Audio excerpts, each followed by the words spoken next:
What's good, family? Welcome back to the Hip Hop Scholar Podcast, where beats meet bibliography, and we explore hip hop not just as music, but as culture, craft, and lived knowledge.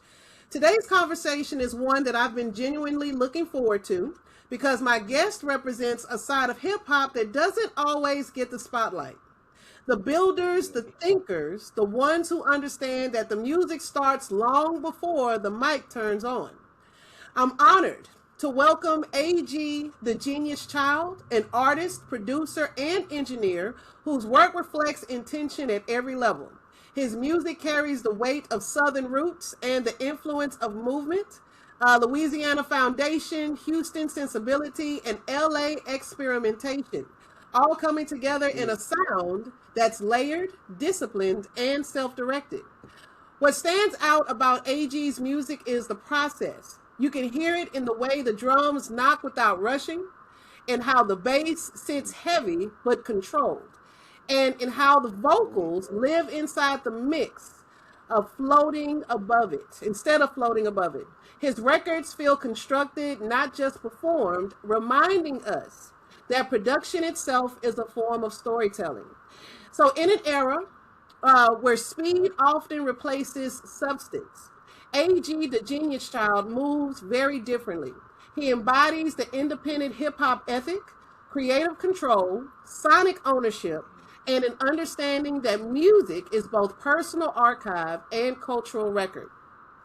On this episode, we're going to talk about the journey, how he came into music, what it means to be both the artist and the engineer, how regional influences shape sound and identity, and what it takes to build something meaningful in today's music landscape.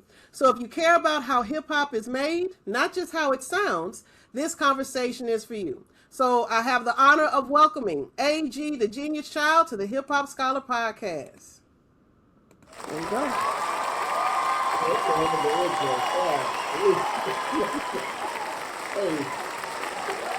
You're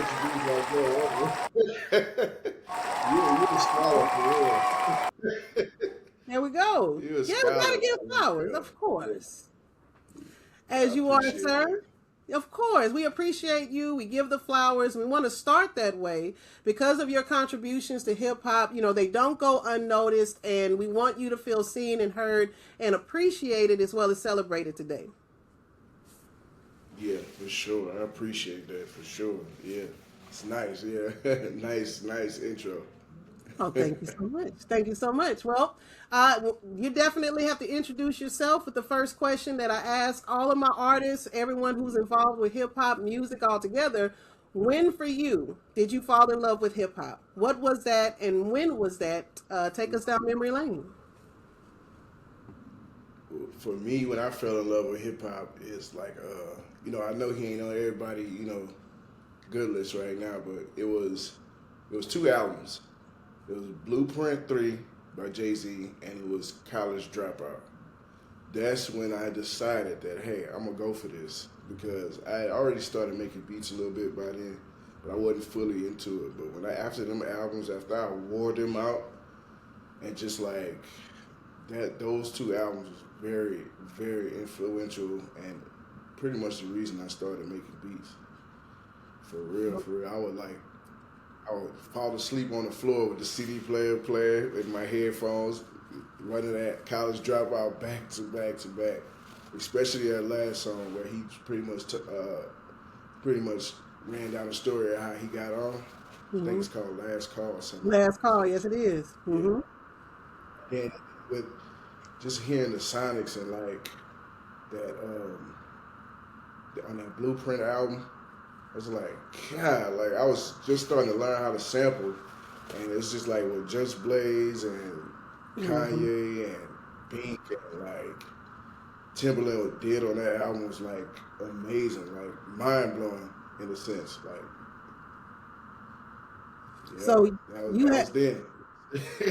yeah, I mean for sure, and that because I want to say Swiss Beats is in there as well with Jay Blaze and Kanye West when they were in that beat making and truly making the art form of it as well. Like I think for all of us, when both of those came out, Kanye West was executively producing those beats and placing that together.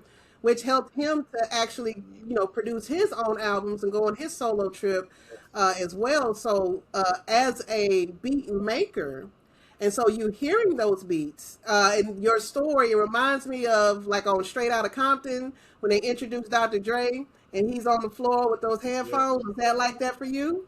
Yeah, that was just like that. Just like that. That's a great depiction.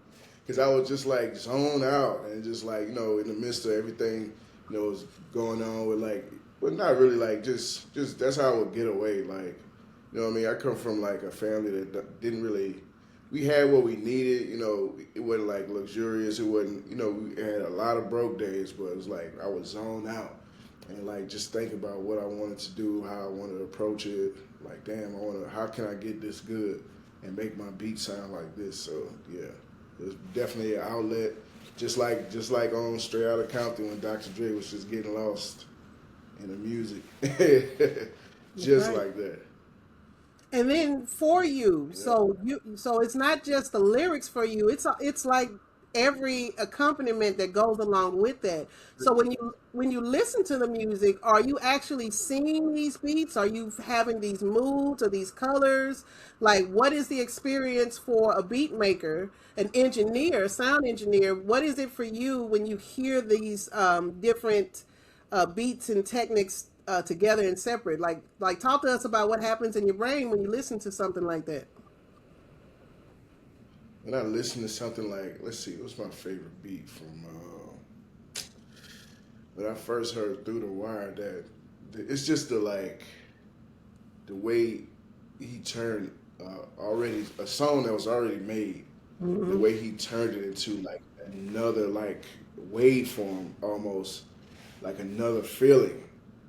Because it's like do and with the spread up stuff, it's like just like with the way he connected like pieces. It's almost like sampling is almost like playing with Legos. I got this, and then you find another sample to lay on top of that, then you find another sample to lay on top of that, and it just meshed together. That's an art form.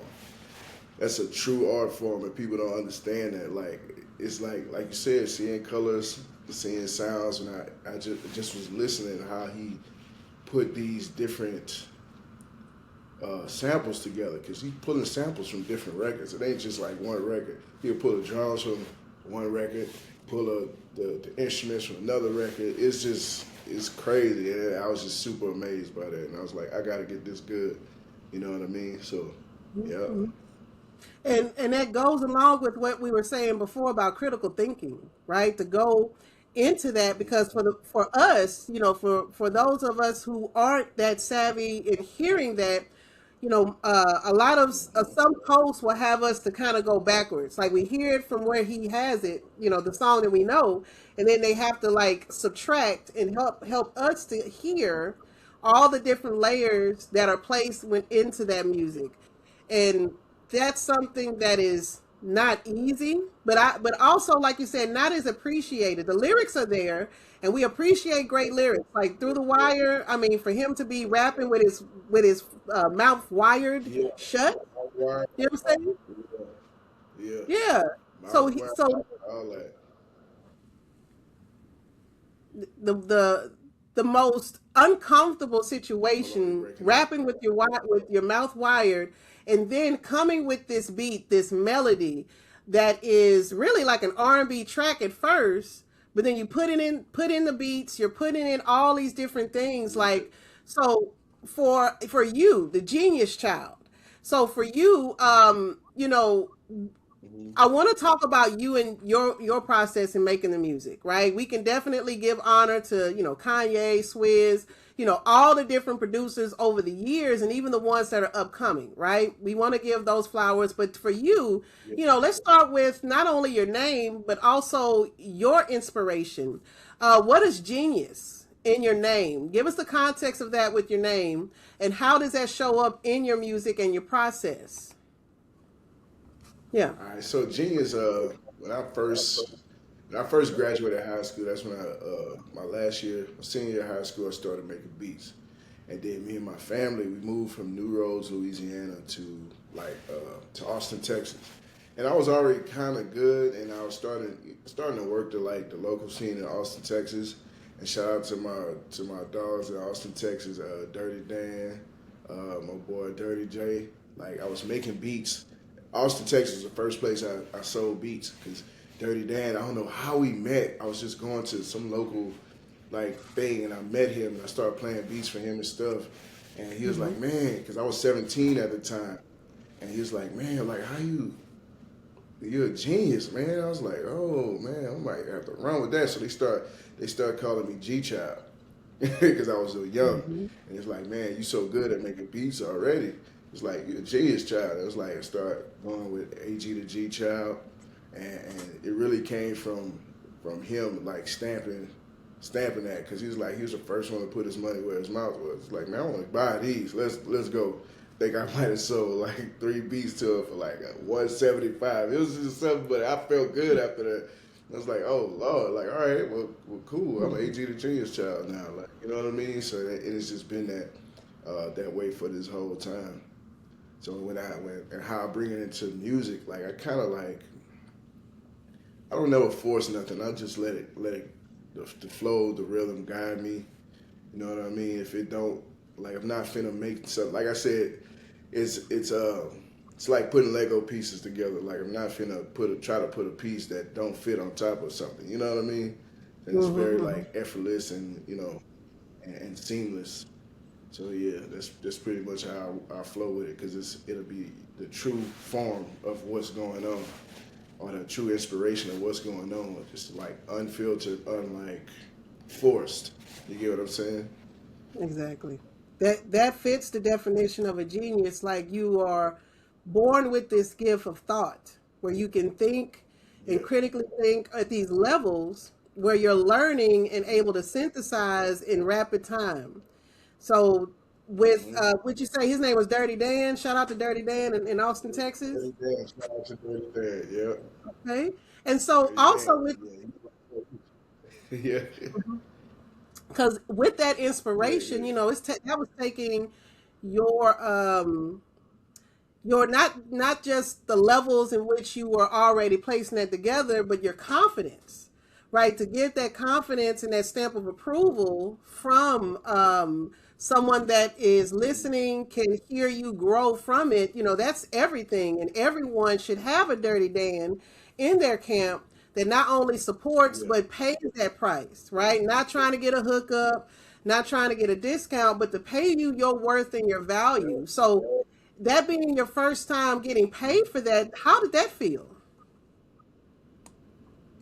It felt damn good. I was like, dang, like somebody just paid me for this. So it just made me like make more beats and make more beats. All right, like, so well, let's go. Any chance I Hmm. got, like, you know what I mean? Making beats, trying to go out and, be in the studio as much as I can, like, just learning and soaking up a bunch of much game as I can, you know what I mean? Hmm. Hmm. In that time, like, in Austin, Texas. It was a great experience. I don't know what I bought. I mean, probably bought something like junk food or some shit like that. But yeah, it Hmm. was just straight from music. So I was like, oh, all right, well, let's go. That's right. Especially at that coming of age. You're 17, 18, right there on the cusp of adulthood and able to earn income Mhm. for something that you love doing. And so you're in Yeah. the state of Texas with Austin. So how did you get introduced to things like the Blueprint and Kanye? Like what was it for you that got you able to access these different regions of hip hop music? It was it was my cousin uh, my cousin's husband at the time. Uh, his name, shout out to Marlon, shout out to Shayna.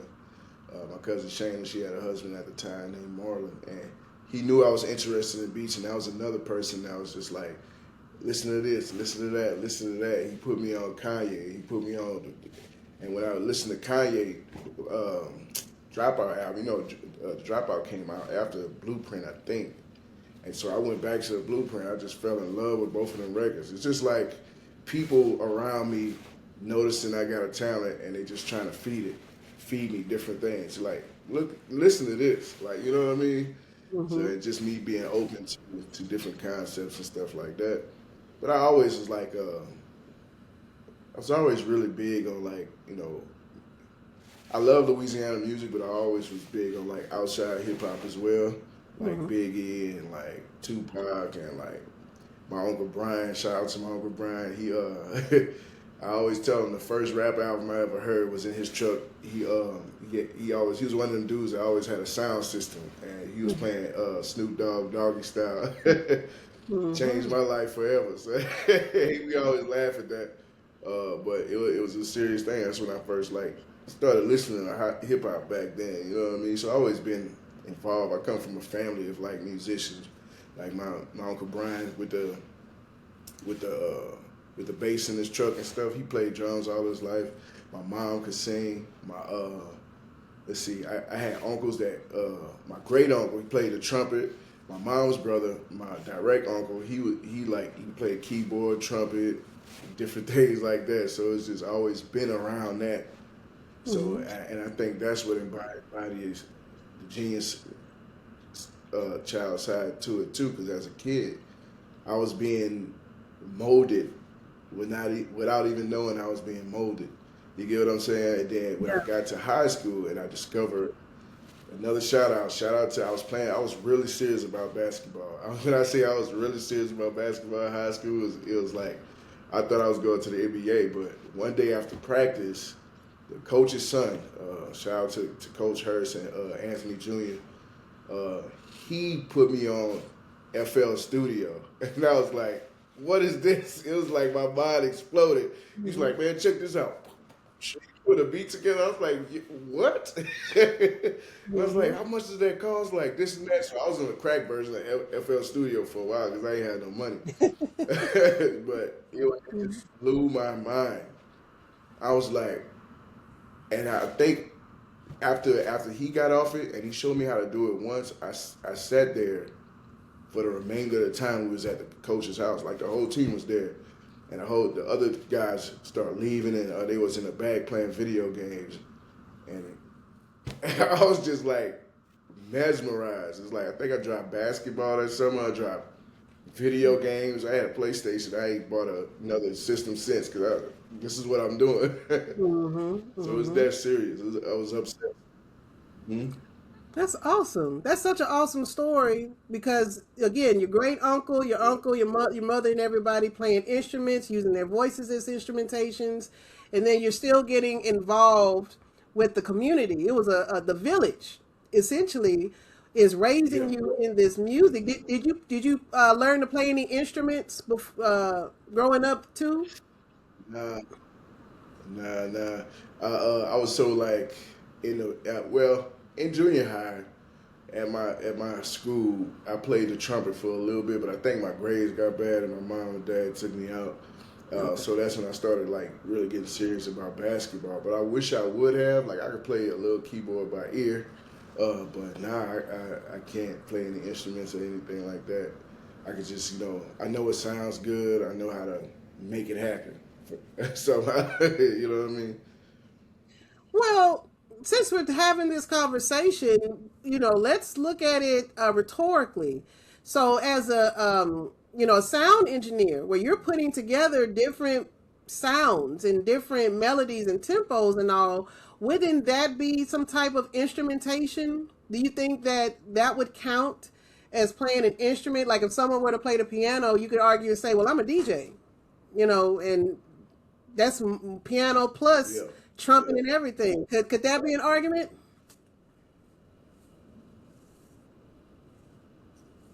It can. It definitely can. I mean, sample. Like a lot of people would say, sampling is an instrument. Being like you like playing an instrument. You know what I mean? Because you got like I remember Kanye was talking. They was comparing him to like what's the oh my god I'm gonna get killed for not remember this man's name, Quincy Jones. Quincy Jones, he was like, yeah, I mean, because Quincy Jones had some kind of like opinion about him and him sampling and stuff. He was like, yeah, I mean, I respect Quincy Jones and everything, but if you sat him in front of an NPC, then he wouldn't know what to do. Like, you know what I mean? So it's just, I think people don't understand. Like, go back to how complicated sampling is to make something out of something else. You get what I'm saying? Like to create a whole different vibe from what the record was originally. And it's just like, yeah, hey, you can make that argument. Being a engineer, which was the last part of my journey, because before I moved from Houston to Los Angeles, I hated recording. I hated mixing.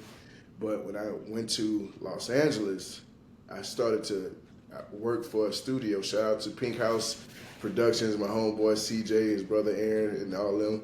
Once they showed me how to use Pro Tools, because I wasn't on Pro Tools yet. I was on Logic going to Los Angeles. They showed me how to do it, and they gave me a template. And I was like, oh, this process way much easier. It's like, oh, wow. Like, I love recording people and stuff like that. You know, shout out to Kevin Cooks. Like, I hit him up all the time. You ain't got no verses to record and nothing like that. So it's just, yeah, that was the last part of my journey. Like, learning how to make beats, making beats for so long, then getting behind, like, you know, and recording people, vocally producing people, different things like that. You know what I mean? So it's definitely an instrument. Like the tools we use, like Pro Tools and freaking like making people sound good. Not just using auto tune, but tuning their voice to the right pitch and like recording them in the right level, recording them on the right thing through the right channel inputs and through the right compression. Like that's an instrument. That's a few instruments, and people don't like engineers don't get enough credit. But like a lot of the engineers I know in Los Angeles, they the direct key to the artist. Like if you want, you know, that's when the artist in there making beats and I mean not making beats but recording music, they actually engineer pull up a beat. And you wanna the engineer to have your beats. Like shout out to my boy CJ. He owned Pink House Productions. He had his own studio, but at the same time he was working at one of the biggest studios in Los Angeles, recording everybody. You know what I mean? So I got a couple records, unreleased records, with a few artists. You know what I mean? Just from him having my beats on hand, me having that relationship with him, and he was like, man, I'm going to the studio with so and so. Send me a pack. I send like 20 beats, boom. And if I get a chance, I'm gonna play them. You know what I mean? So it's just, I know I went off a tangent, but yeah. No, It's it's definitely an about. instrument. Yeah, I agree with everything, and that's again another scope of this podcast is to think about those processes and to really think deeper about what hip hop truly is. There are several artifacts, literature, things of pedagogy and curriculum that can be gleaned from hip hop. And in this example, you are really showcasing how being a DJ is no different than, and maybe I would argue I would feel like it's many instruments at once. So you may have the proficient piano player, but how many people can play the piano and the trumpet and the bass and everything on tempo at the same time? And then the part of after the fact, being certain that the tune of the artist and of the sample and so on and so forth. I mean, there's so many different complex pieces Yeah. that come together. You're saying Lego, I'm thinking like a 5,000 piece old school puzzle upside down, trying to put that Nah, together. for real. Like, right? Absolutely. And then Yeah. on top of that, so not only do you have the music piece of it, but the scientific experimentation. Like, Hmm. what's different than a scientist putting together different chemicals and such versus a DJ experimenting with different sounds? Because that's essentially what it's like, right? It's a big experiment with placing things together. Like, can you talk to us Yep. about that piece about being a scientist, genius child? Oh yeah. When I was in Los Angeles, like growing up in Louisiana, you already know like you go to the club, like everything is up tempo, big Yeah. bass, lot of trigger man going on. And when I went to Los Angeles, uh, a lot of their music, the tempo, like the drum selection, a lot of that stuff sound like like the beats that from old Cash Money, you know what I mean? But just in a newer way.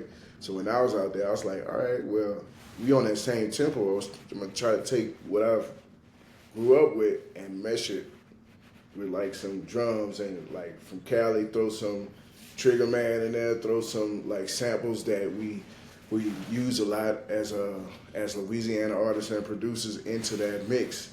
You know what I mean? So I was trying to like make a gumbo, you know what I mean, and mesh the two sounds together. Yeah. So it's Yeah, definitely starting with like it's definitely science, definitely science. yeah. I mean, and that's in there, right?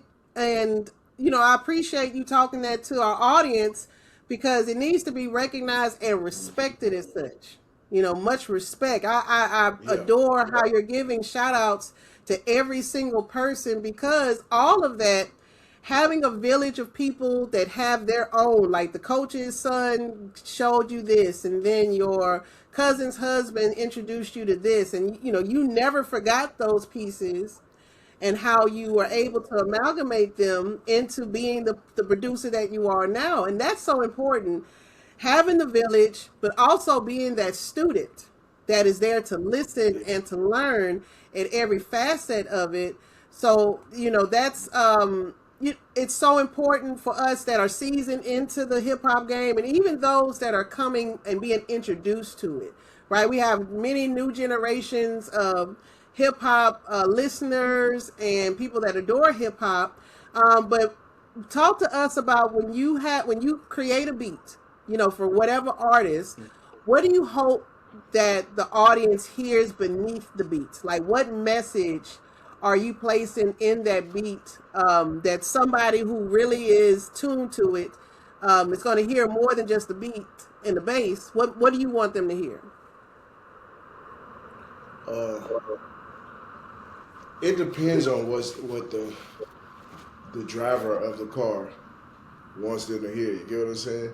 I Like talk to we her, as yeah. producers, and shout out to Timberland, and he said, man, I made good beats, but I had a lot of great drivers. You know what I mean? Because if if nobody ain't rapping on these joints, so you know what I'm saying, we help each other out. So it depends on what type of feeling the driver of the car wants us to feel.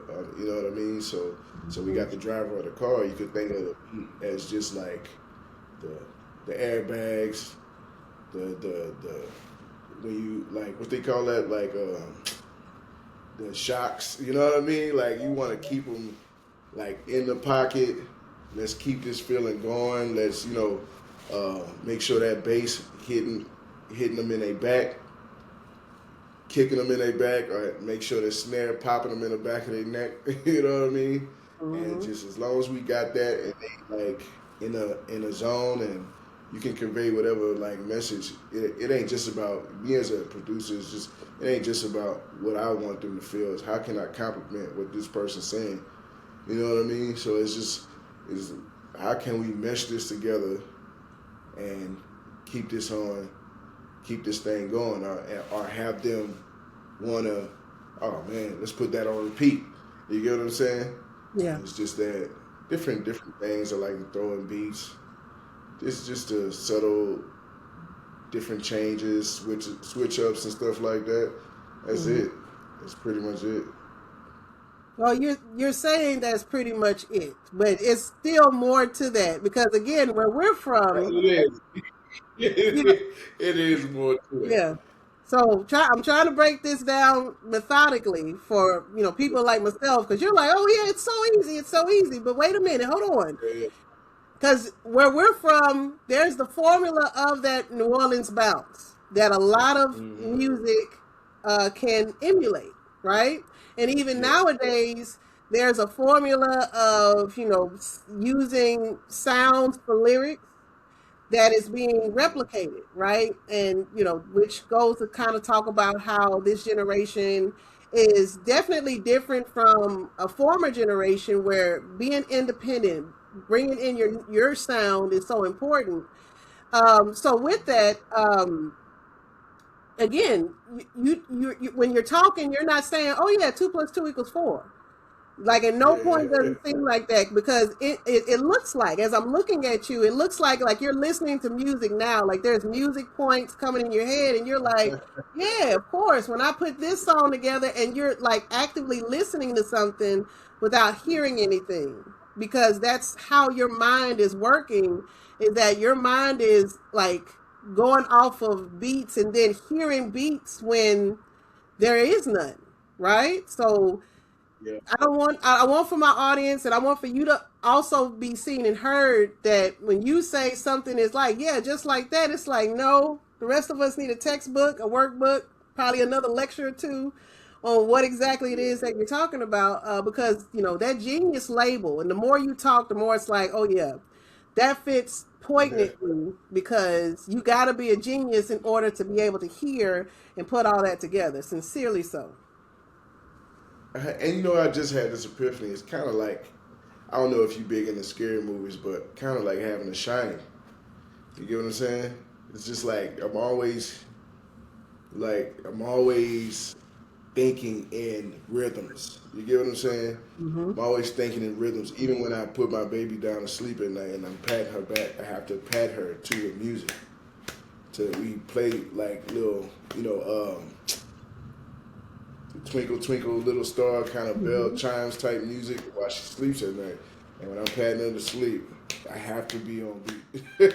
You know what I Mm-hmm. mean? So it's just like I can't watch a movie without like I can't tell you how much stuff I've pulled from movies that I've just especially at home. I'll be like, oh, I pause it, go to YouTube, download it, throw it in the sampler. Like I've done that hundreds and thousands of times. Like it's like having a shining. Like you can't like I don't know if you're familiar with like the It franchise. We watching Welcome to Derry right now.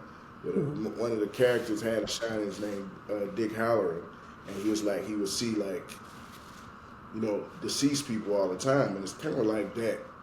You get what I'm saying? But in a music sense of it, like Mm-hmm. everything, like when I'm teaching, kids start beating on the desk. You know what I mean? It's just everything. When I'm incorporating slides for class and stuff, I'm putting study beats in my timers and stuff like that. So it's just you're right. It's not just 2 plus 2 equals 2. It's just like I think once you get to a point where you've been doing it for so long, and it's just like using Pro Tools like breathing, using software FL Studios like breathing, using my samplers just like breathing. It's just like how you don't get this, you know what I mean? But you do have to break it down when you're talking to people and different things like that. But yeah, everything is music. Everything is music. Everything is rhythm. It is. It absolutely is. Yeah. I mean, imagine your life without music. Impossible, right? Like the, Yeah, I can um, do it. the impossibility of not being able to take the music away from you. And as an educator, and shout out to you for being an educator, for bringing that brilliance into the classroom with your students, because that's how children of color learn best is with the rhythm, with the rhymes, with the tempo and having the freedom to be able to express themselves because that is actually culturally a cultural foundation for all children of color and really the majority of children regardless of their racial or ethnic background benefit from having the beats and the music and so on and so forth. So as you are likening the shining, I'm thinking about the neurodivergence of it, where there may be a bit of hyper focus, where there's many of us where oh man, pause the movie. What was that? Let me rewind it and then go see.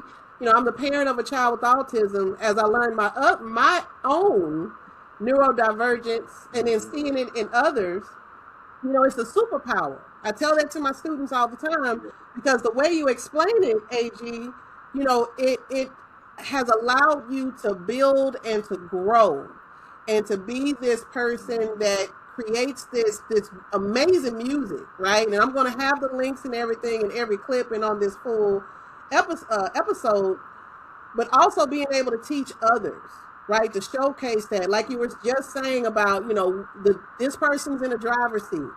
Where are we going? Where are they taking us? And it may not even be in hip hop music, right? Have you done music outside of hip hop as well? Right. Yep. So, man, the genius child, that is your name for sure. To be able to maneuver through all of those Yeah. different feelings and specifics from an array of audiences. So now you're channeling that into the classroom, which is going to benefit this new generation of students. So hat off to you for being able to maneuver in that way, but also always being open-minded, because it started when you were 17 with Dirty Dan, doing something that you love to do, but being open to feedback and being open to that as you go along and critically thinking. I encourage you to continue to boost that in your classroom, because it does benefit students. How do you see the students responding when you do the beats in between the slides or for lessons? How are they responding? They like it. They like it. I see a bunch of them tapping their head and they'll be bobbing their head, tapping the pencil on the desk. It's like, all right, as long as you're doing your work, get it done. You know what I mean? I like when I release them to do their activities. I always have like some type of music playing in the background. Like I have to.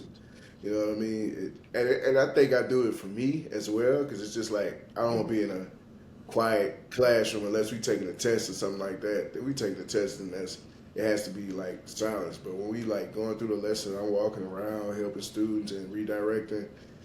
Yeah, I want that something like driving in the background, almost like creating a sense of urgency as well. Mm-hmm. But So that's they giving them respond to it real good. that, right. And then, like you were saying before, you teach many different culture of students. There are several different cultures of students that you teach, and so giving them that internal clock, like you say, that sense of urgency. So by the time this song is over, by the time we get to the end of this song, Mhm. your assignment better be done, right? And that's Hey, yeah. and I pray that your principal sees that as great classroom management as well, for something that you're passionate about. Though it may be for you, you're still modeling that for students. Shout out to you for being a black male educator, male Thank educator you. I too, appreciate it. in the classroom. We appreciate you, because we need that so much. So people that care and are passionate about their content and bringing that in. So it's a wonderful thing to see. Young people going back into as an educator to educate the youth, because they need it. They need people who adore what they do and want for their students to be better. So yeah. And then how do you manage the time between the studio, your wife and your daughter, as well as the music? How are you balancing everything? It's a task. Like I like to think I'm a good multitasker. Just it's a task. Just making time for certain things. You know what I mean? And just coming to the realization that I've been doing this for so long. I got a bunch of beats. I don't have to make a beat every day. You get what I'm saying? Mm-hmm. And I was watching a video on Instagram with Don Cannon. He's like a big producer, and he was like, "Man, these kids that make 20 beats a day, it's like, why are you doing that? Like, you don't have to do that. The feeling is the feeling. Like, Right. he's like, when I was working with artists, I would send them 3 beats, pick one.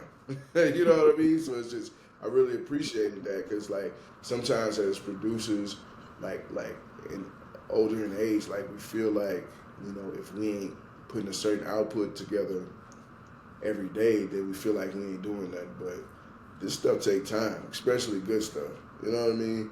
And Mm-hmm. I'm learning to like give myself grace on that thing, because life is life is happening. I got other responsibilities and stuff like that, and I try to stay connected. Like my one a good friend of mine, well, OG of mine, Kiati, from like the radio. He just Mm-hmm. texted me not too long ago. We about to start releasing freestyles again. Oh But wow. just staying connected, and you know what I mean. So Kiati was the first one to bring me to Houston. The first time I ever came to Houston, I connected with Kiati, and it was through Dirty Dan, which introduced me to my Mississippi brother, uh, a rapper by the name of Nilio.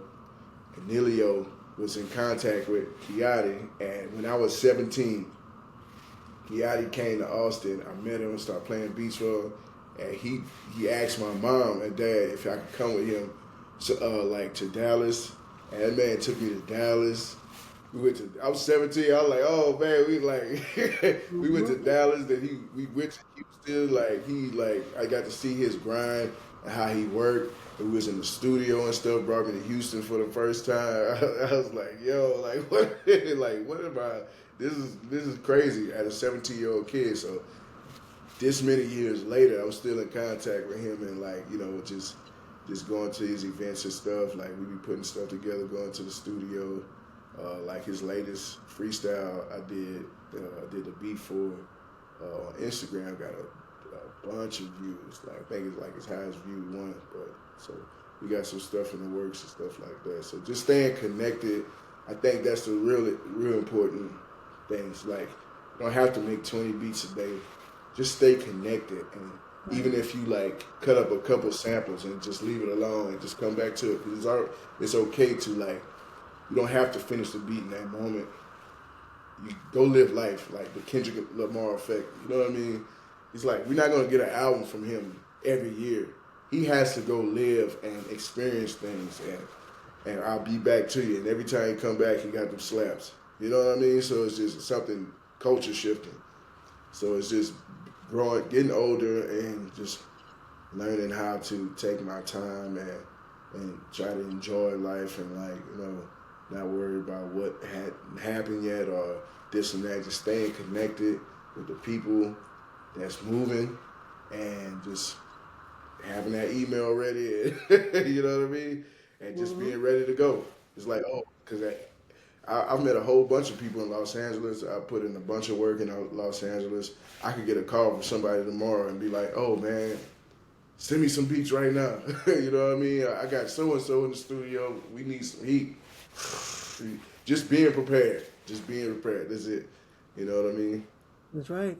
You ain't got to get ready if you stay ready, like they say. And then with that too, the quality over quantity.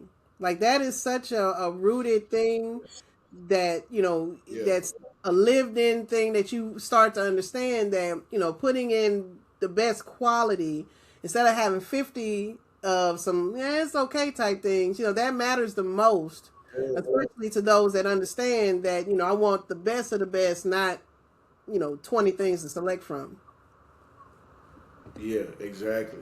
And that's a big deal. Like, it's because we in this age where we never had so much music being released at a single time. You get what I'm saying? Like, in the early 2000s, we was on CDs and stuff like that. We used to have to live with that CD, just like I live with the Blueprint and College Dropout. I have to live with that because hey, who got $14 to go get 3 more other albums? You know what I mean? Especially at my age at that time. So I had to live with that music, but because the way the new producers, their output they feel like it has to be this way because the output of the music industry, like Spotify, drop like hundreds of thousands of songs every day. You know what I mean? So it's just it's that rapid microwave type of stuff, Yeah, that instant gratification, and really, again, does this sound like somebody else? Oh, this reminds me of whatever new age rapper it sounds like, instead of it being something on its own. And so I've had the pleasure of interviewing newer generation 25, 20, 26 rappers and hip hop artists.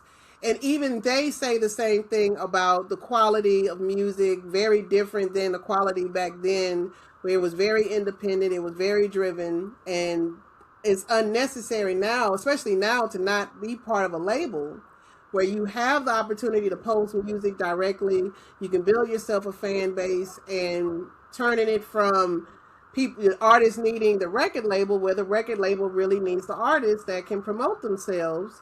But what are you promoting? Exactly. What are you promoting? Are you just putting new song after song after song? Or like you said about Kendrick, is it culture shifting type music? You know, Yeah, the culture. It's just like people, these kids feel like I gotta get it out, gotta get it out, gotta get it out. No matter if it's like polished or anything, you know what I mean? So it's just it's an unfortunate like type of thing. I get it. People gotta everything is more money driven and things like that, but it's mhm. just the music kind of suffers. You know what I mean? But at the same time, it's like marketing has got so like infused into music making because people tend to like strive to make music like other artists so they can steal their fan base. So like when you there was a Mhm. strategy, like a good friend of mine named Rob Level. I used to work for him in Los Angeles and produce for him. Uh, he he would teach like if you already sound like somebody, then you can run Facebook ads to people to the audience that of the artist you sound like. So Mm. 9 times out of 10, they're gonna come over to your music like, oh, you know what I mean? That it's so infused into music now that that's sort of why a lot of people, you get the some of the same sound and stuff, and it's just everybody got to make their bottom line. Everybody trying to make money fast, and Yeah. instead of like truly being in love with like doing this, you know what I mean? So Right. And that's again part of my podcast is I want to talk to the real artists that eat, sleep, and don't get paid. Right, you're investing your day job money and even night job money into this, and I won't say hobby. Like this is, like you were saying earlier, this is how you breathe. Breathing essentially when it comes to music. And so, again, to be able to showcase this and share this out so that those who are like I've had the pleasure and the blessing of interviewing artists from all over the world, whether in an affluent place like Austria to little places, in little small countries in South Africa.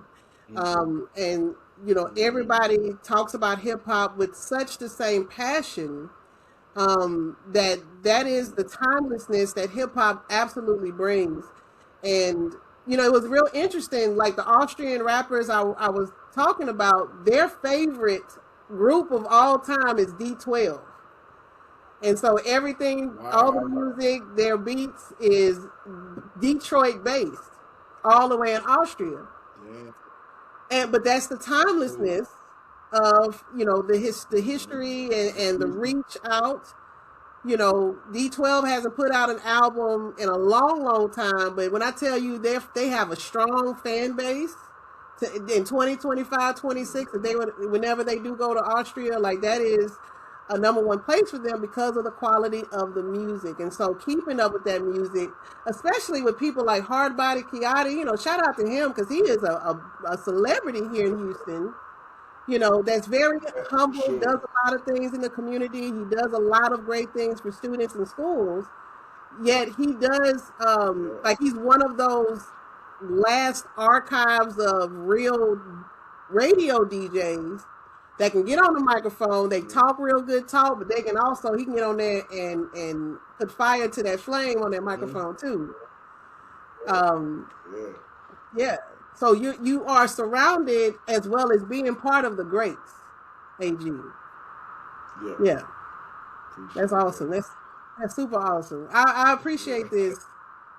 Um, I Oh have a yeah, few for more sure. questions. I want to honor your time as Okay. well. So let me ask you this question. Hey, that's an interesting question. So we got Houston, Louisiana, and LA. Which one of those places has influenced your sound the most? And which one influences your mindset the most? Yes, we got Texas, we got Louisiana, we got Cali on there. So maybe some of the cities in there. Which has influenced your sound and which one has influenced your mindset? So break that down for us. I would say my sound. Hmm. It's hard to choose one because like I I, I pride myself on being like versatile. So it's just like with the Cali, like what they had going on in Los Angeles, that influenced me a lot. Being my home influence, how I grew up listening to bounce music, going to Baton Rouge, listening to everything that was coming out of Baton Rouge, to Boosie, Webby, all of that. That's like that influenced me heavily as well. And Texas, Texas is a big staple, so it's hard to choose that.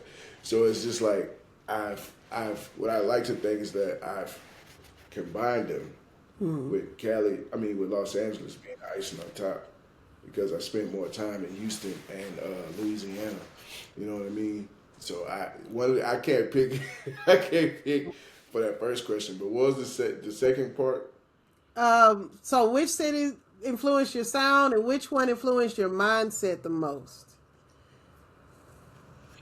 Mindset. Yeah. I would have to say I want to say Houston because you know Houston and like I mean I guess Texas pretty much because this where I've not came into adulthood but became like a grown man, like you know what I'm saying, got married, started doing grown stuff and stuff like that. So I would say like Houston and my mindset when I first went to Austin, I would say Texas as well. So when I first went to Austin, it kind of like blew my mind that you know they got different spots for people to do music, all these studios close by. It's just I didn't have that coming from New Roads, Louisiana, like that. You'd have to go way to Baton Rouge or like New Orleans or something to do different things like that. But just like everything they had to offer, like in the cities I live in, well, Austin and Houston in Texas. You know what I mean? So it's just that influenced my mindset the most. And now, especially now, having my family here, having my mother-in-law down the street, like having my village here. You know what I mean? That having all them things is like that's a big part of my mindset as well. Just having everybody's influence, like being able to reach out to my sister and my brother Courtney, and you know what I mean, my little brother and dad. They live in Dallas, like different, like so. It's been Texas for sure. Texas for sure. There you go. That's a great answer, right? To your sound is Yeah. mixed with all different regions, but that mindset, Texas, makes you elevate. And Texas is a place where if you have a dream that you want to come to pass, the state of Texas will help you to do so, put you around people, but you got to work for it. And if you're willing to work for Yeah. it, man, I've seen, I've seen great success in Texas as well. And so that was a great answer. So I want you to know that I put you on the spot there a little bit, but it was a great answer nonetheless. Respect to all those places for sure. I know. I try not to do that to people, but I also want to, make you scratch your brain and figure out, like, wait a minute, let me think about that. Yeah. Yeah. That's a good questions though. Good. I appreciate that. Let me ask you one more question and then I'm going to finish up from here. Hopefully, you'll come back for another interview in the future. Yeah, So, for sure. yeah. It's been Okay, good. dope. Been Cool, dope. cool, cool. Well, let me ask you one more. So, studio question. Late night session or early morning creative energy? And what has to be in the room with Early you morning. when you're working? Oh, sorry. Go. Okay. You finish the question? Go Okay. ahead. I'm sorry. I All jumped right, on it. so late night versus early morning. You're early morning, but what also needs to be in the room with you when you're working?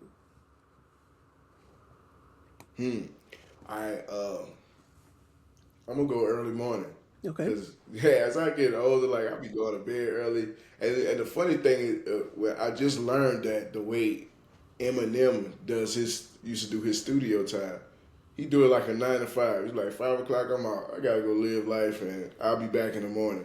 I'm a morning person. Like you can ask Kev. Kev cooks. it's like I be pushing like 10 o'clock sometimes. Like, hey man, look, I'm off this week, man. Just come early morning. Let's get it. Let's knock it out. Cause it's just like that's when you got your most energy, like your most. At night I'll be all tired and stuff. Like I'll do a studio session. Uh, I'll go to one late at night, but it's just not sort of my type of vibe. Like my family do. Like I would like to be home with my family and stuff like that. But I'll pop out in the mornings and stuff like that, and different things like that. So in the morning, what I gotta have in the studio, I would say I need to stop drinking these, but a Diet Mountain Dew. And just my laptop for real. That's all I need. I'll pull up the laptop. I'll plug up to whatever uh, MIDI controller they got or keyboard they got, and just do my thing. Cause the brain of my operations is in my laptop. My brain and the tools I use is in my laptop. You know what I mean? So There you go. That's cool. With the Diet Mountain Dew. yeah. Okay, story of a champion for sure. Yeah. Story of a champion. Yeah. I appreciate you telling us some of the processes in which you think and put them together the music. We appreciate everything you do for hip hop culture. Please continue to forge on. Thank you for being an educator. Shout out to everyone that has influenced you and supports you, including your family as well, your extended family, your immediate family. We thank them for supporting you and creating the great music that we are able to listen to as well. So big shout out to everybody, your village, AG, for sure. All right. Appreciate it. Thank you. You are welcome. And with that said, this is the Hip Hop Scholar Podcast. This has been another great interview. Y'all check them out. Check out all the links so you can learn more about AG, the Genius Child. And we out of here. Peace. See you on the next one. Yeah. Thank you.